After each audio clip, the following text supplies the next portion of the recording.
ഇപ്പോൾ നമ്മൾ വീണ്ടും ഒരു സനാതന ധർമ്മത്തെക്കുറിച്ചും രാമരാജ്യത്തെക്കുറിച്ചും ഒക്കെ സംസാരിക്കുകയാണ്. പ്രധാനമന്ത്രി പറയുന്നു രാമരാജ്യം വരാൻ പോവുകയാണ്. നമ്മൾ ശിവഗിരി മഠം ഇതിനെ എങ്ങനെയാണ് നോക്കിക്കാണുന്നത്? ശിവഗിരി മഠത്തെ സംബന്ധിച്ച് ഞാൻ ആദ്യം തന്നെ പറഞ്ഞോളൂ, ശ്രീനാരായണ ഗുരുവിൻ്റെ തത്വദർശനത്തിൽ ഊന്നി നിന്നുകൊണ്ടാണ് ശിവഗിരി മഠം ഇതിനെയൊക്കെ കാണുന്നതും വിലയിരുത്തുന്നതുമല്ല. അപ്പോൾ അതിൽ രാജ്യം ഭരിക്കുന്ന പ്രധാനമന്ത്രിക്കും പാർട്ടിക്കും ഒക്കെ അവരുടേതായിട്ടുള്ള കാഴ്ചപ്പാടുകളൊക്കെ ഉണ്ടാകും. പക്ഷേ ശിവഗിരിയെ സംബന്ധിച്ച് ഗുരുവിൻ്റെ ആ ഒരു കാഴ്ചപ്പാടിൽ തന്നെ ഉറച്ചു നിന്നാണ് ശിവഗിരിയോടെ പ്രവർത്തിച്ചു. ഇന്നിപ്പോൾ ഈ ജാതി വ്യവസ്ഥയും ചാതുർവർണ്ണയുമൊക്കെ പണ്ട് നിലനിന്നത് പോലെ ഇക്കാലത്ത് അതിന് പ്രസക്തി ഉണ്ടെന്ന കാര്യം സംശയമാണ്.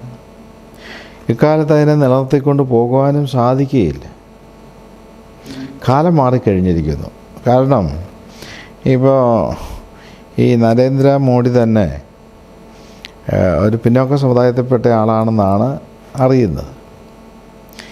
ഇതിനു മുമ്പ് ഭാരതം ഭരിച്ചിരുന്ന പ്രധാനമന്ത്രിമാരിൽ ബഹുഭൂരിപക്ഷവും ഒരു വരേണ്യവർഗം, സവർണ സമുദായം എന്നൊക്കെ പറയാമായിരുന്നു. ഇദ്ദേഹം OBC ആണ്. അപ്പോൾ OBC-കാരനായ ഒരാൾക്ക് ദീർഘകാലം ഭാരതം ഭരിക്കാം എന്ന നിലയിലേക്ക് കാലം മാറിയിരിക്കുന്നു.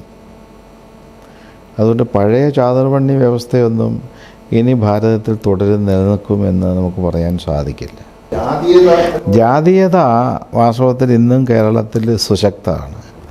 വെളിയിൽ നിന്നിരുന്ന ജാതി മനുഷ്യൻ്റെ ഉള്ളിൽ കയറി സ്ഥാനം പിടിച്ചിരിക്കുന്നു. ഇപ്പം ഞാനിവിടെ കഴിഞ്ഞ തീർത്ഥാടനത്തിന് ചെയ്ത പ്രസംഗത്തിൽ പറഞ്ഞു, തമ്പുരാൻ കോട്ടയാണ് ഇവിടുത്തെ ഭരണമെന്ന് ഞാൻ പറഞ്ഞു. ആ തമ്പുരാൻ കോട്ടയ്ക്ക് വലിയ വിള്ളലൊന്നും വന്നിട്ടുമില്ല. ഇപ്പോൾ സെക്രട്ടേറിയറ്റിൽ തന്നെ ഇത്രയും വർഷമായിട്ടും ഒരു പിന്നോക്കക്കാരന് ചീഫ് സെക്രട്ടറി ആകാൻ സാധിക്കുന്നില്ല. ഒരു ചന്ദ്രഭാനു കുറേ മാസങ്ങൾ ഇരുന്ന് ഒഴിച്ചാൽ 99% ഇവിടെ SC ST എന്നോ OBC എന്നോ ഉള്ളവർ ഉയർന്ന തലത്തിലേക്ക് വരുന്നില്ല. വാസ്തവത്തിൽ ജാതീയത എന്ന് പറയുന്നത് ഭാരതത്തെ സംബന്ധിച്ച് അതിന് വളരെ നൂറ്റാണ്ടുകളുടെ പഴക്കമുണ്ട്. അതിനെതിരായിട്ട് ആദ്യമായിട്ടുണ്ടായ വലിയ ശബ്ദം ഭഗവാൻ ബുദ്ധൻ്റേതാണ്. ബുദ്ധൻ ജാതിക്കും ചാതുർവർണ്ണത്തിനുമൊക്കെ എതിരായിട്ട് ശക്തമായിട്ട് പോരാടിയിരുന്നു. ബുദ്ധന് ശേഷം വന്നിട്ടുള്ള രാജാക്കന്മാരിൽ കബീറും അതുപോലെ രാമാനുജൻ എന്നുള്ള ആചാര്യനും പിന്നീട് ഇങ്ങനെ വന്ന ആധുനിക കാലത്ത് വിവേകാനന്ദ സ്വാമിയും മറ്റു പല ഗുരുക്കന്മാരും ജാതിക്കെതിരായിട്ട് പറയുകയും പ്രവർത്തിക്കുകയും ചെയ്തു. ഗുരു ജാതിക്കെതിരായിട്ട് വളരെ ശക്തമായ നിലപാടെടുത്ത് പ്രവർത്തിക്കുകയും ചെയ്തു. അപ്പോൾ ജനസമൂഹത്തിലുണ്ടായിരുന്ന ജാതിയുടേതായ ബാഹ്യമായ വേലിക്കെട്ടുകളൊക്കെ തകർന്നു പോയി. വഴി നടക്കാനും പള്ളിക്കൂടത്തിൽ പോകാനും അമ്പലത്തിൽ പോകാനും വസ്ത്രം ധരിക്കാനും മനുഷ്യനായി ജീവിക്കാനും ഒക്കെയുള്ള സാഹചര്യങ്ങളുണ്ടായി. എങ്കിലും ഭരണം നിയന്ത്രിക്കുന്ന ശക്തി ഇന്നും അത് ചില കുത്തകയായി തന്നെ നിലകൊള്ളുകയാണ്. പക്ഷെ അതിന് ഏറെക്കാലം പിടിച്ചു നിൽക്കാൻ സാധിക്കുമെന്ന് തോന്നുന്നില്ല. അതിൻ്റെ ഉദാഹരണമാണ് ഞാൻ പറഞ്ഞത്. നരേന്ദ്രമോദി ഒരു പിന്നോക്കക്കാരൻ ഇത്രയും ദീർഘകാലം പ്രധാനമന്ത്രിയായിരുന്നില്ലേ. അതുകൊണ്ട് പഴയതുപോലെ ജാതീയതയുടെ പിടിയിൽ ഭാരതത്തിന് നിൽക്കാൻ സാധിക്കുമെന്നുള്ള കാര്യം സംശയമാണ്.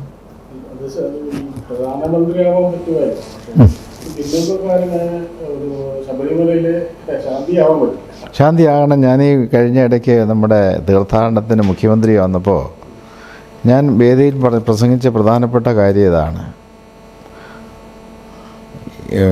ഈ ഗവൺമെൻറ്, ജനാധിപത്യ ഗവൺമെൻറ്റുകൾ അപേക്ഷകർ ബ്രാഹ്മണരായിരിക്കണം എന്ന് പരസ്യം ചെയ്യുന്നു.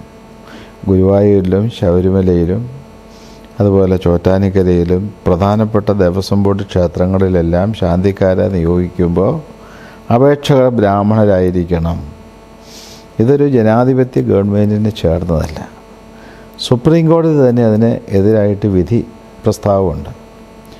ആ ഒരു പരിതസ്ഥിതിയിൽ ഗവൺമെൻറ് ജാതീയത എടുത്തു കളഞ്ഞുകൊണ്ട് തുല്യമായൊരു സാമൂഹ്യനീതിക്ക് വേണ്ടി തന്നെ നിലകൊള്ളണമെന്ന് പരസ്യമായിട്ട് പിണറായി വിജയനോട് ഞാൻ പറയണ്ടായി.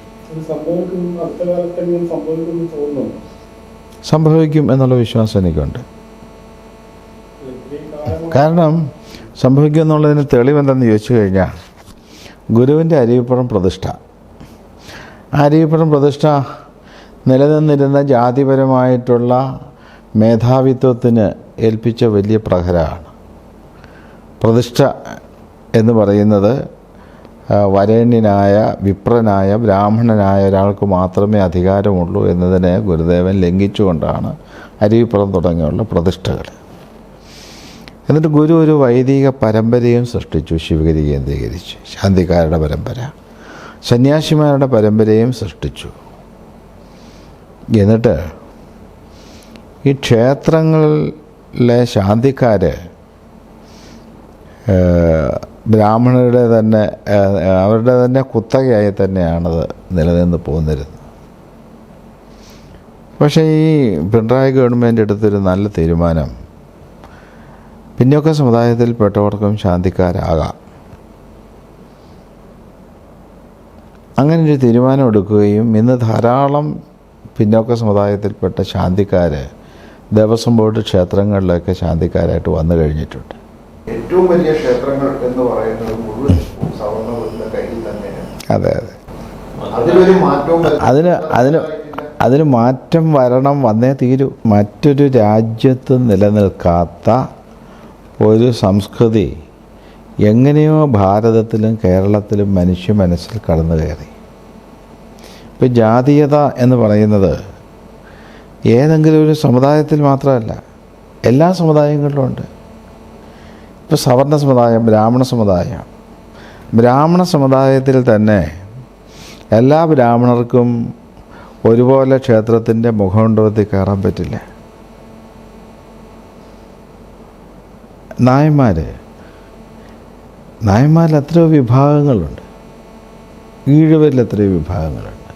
ഇപ്പോൾ കഴിഞ്ഞിടയ്ക്ക് ഞാനൊരു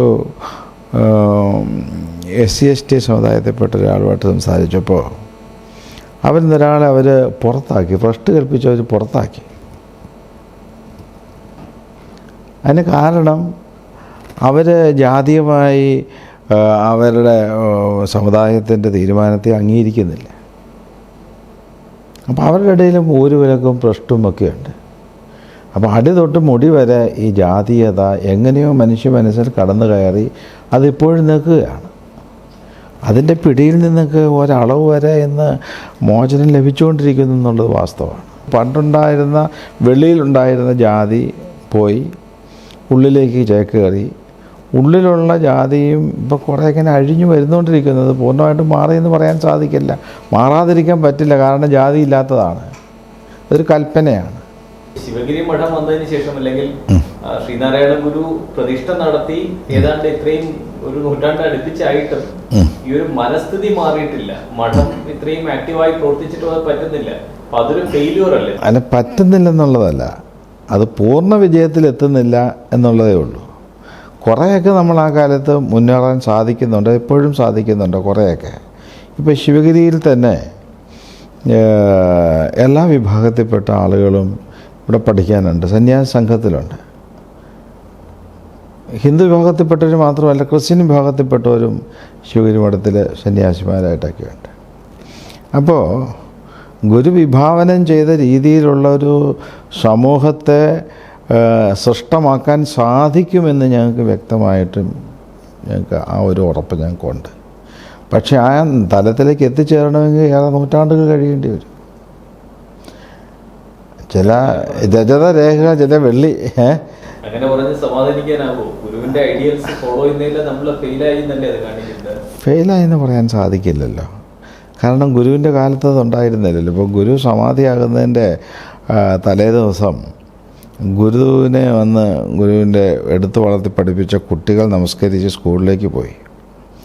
അപ്പോൾ ആ കുട്ടികളിൽ ഹിന്ദു, ക്രിസ്ത്യൻ വിഭാഗത്തിൽപ്പെട്ടവരൊക്കെ ഉണ്ട്, ബ്രാഹ്മണ കുട്ടികളും പുലിയ കുട്ടികളൊക്കെ ഉണ്ട്. അപ്പോൾ ഗുരുവിന് സന്തോഷമായി, കുഞ്ഞുങ്ങൾ പോകുന്നത് കണ്ടോ, നമ്മുടെ ബാല്യകാലത്ത് ഇത് പറ്റിയിരുന്നില്ല. ഇപ്പോൾ ഈ കുഞ്ഞുങ്ങൾക്ക് ഭേദവ്യത്യാസമില്ലാതെ ഒന്നായി പോകുന്ന കണ്ടല്ലോ. ഇതുപോലെയാകണം ജനസമൂഹം എന്ന് ഗുരു പറയുന്നുണ്ട്.